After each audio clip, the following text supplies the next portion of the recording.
Welcome back to the Ancestral Findings Podcast. Helen Herron Taft was the first lady of many firsts. As the wife of 27th U.S. President William Howard Taft, Helen was born into a family with political connections. As First Lady, she shone. Here is her story.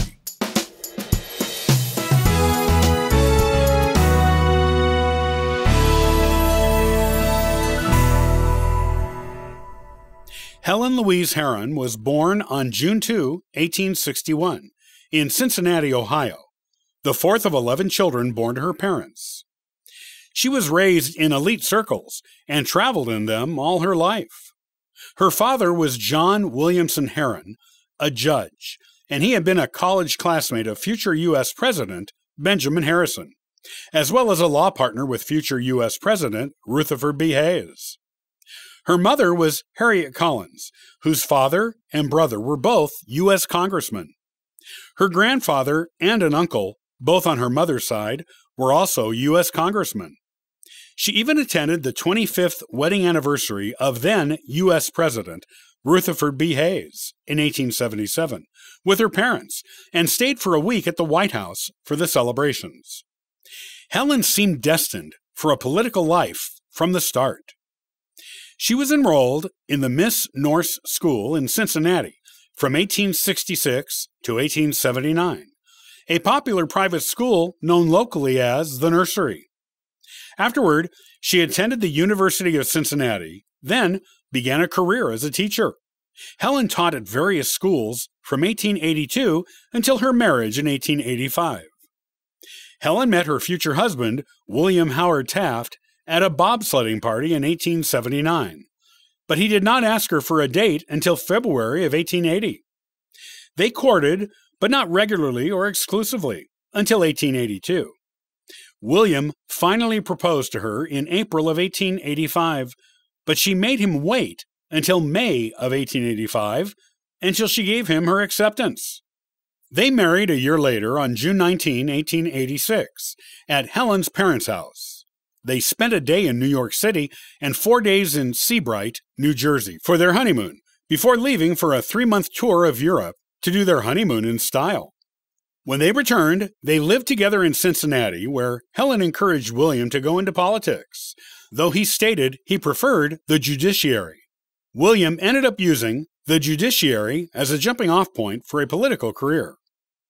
She supported him through various judicial appointments, such as a state judge, federal circuit judge, and as Solicitor General of the United States, later referred to as Attorney General. William accepted a position as Governor General, the head of the American civil government, in the Philippines in 1900, and Helen packed up along with the couple's 3 children, 2 sons and a daughter, and they all moved to Manila. Helen was culturally sensitive and tried to make it up to the people of the Philippines for the United States assuming control of their government by showing them a huge amount of respect. She learned the local language, wore indigenous clothing, and invited the native people to social events. William was named the U.S. Secretary of War, later known as the Secretary of Defense, in 1904, which involved more travel, and Helen and the children accompanied him for this as well.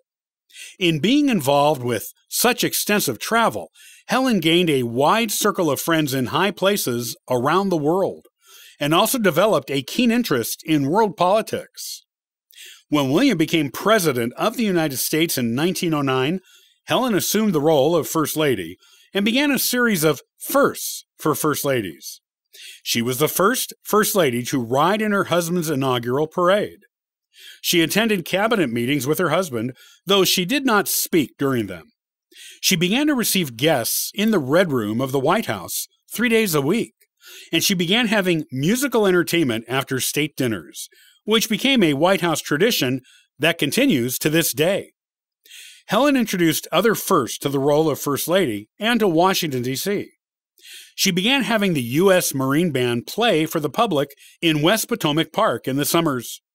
She was the first First Lady to own and drive a car, the first to smoke, the first to support women's suffrage, and the first to support improved safety standards in federal workplaces. And in another important first for First Ladies, Helen was the first one to publish her memoirs. Helen is also responsible for the planting of the Japanese cherry trees that are now a beloved and iconic feature of the White House lawn and the grounds of the Capitol building. She planted the first two of more than 3,000, along with the wife of the Japanese ambassador, in a ceremony in March of 1912. Shortly after her husband assumed office, Helen suffered a stroke, which left her impaired on her right arm and leg, as well as her speech. Her 4 sisters and her husband assisted her until she fully recovered and was able to resume her First Lady duties.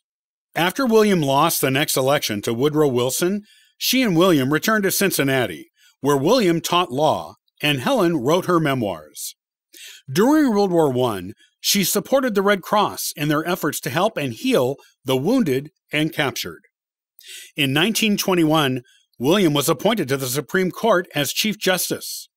Helen became the only woman to be both a First Lady and the wife of a Chief Justice. Upon his appointment, William and Helen returned to Washington, and Helen resumed the social activities she had enjoyed there. Prohibition was a big topic during William's presidency, and Helen was against it, so she served alcohol at White House dinners and receptions.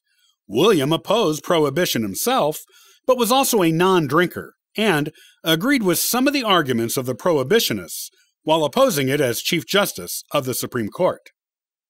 Helen stayed on in Washington after William died in 1930, enjoying social activities and serving as the honorary president of the Colonial Dames and the Girl Scouts of America. She died on May 22, 1943, and was buried next to William in Arlington National Cemetery. This was another first, which set the precedent for Jacqueline Kennedy to do the same later. Helen Taft was a First Lady of many important firsts.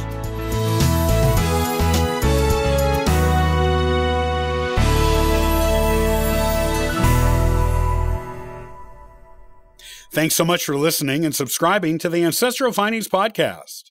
Be sure to visit ancestralfindings.com to download a free genealogy ebook, request a free genealogy lookup, and sign up for the weekly historical postcard giveaway. I hope you have a wonderful day and happy searching!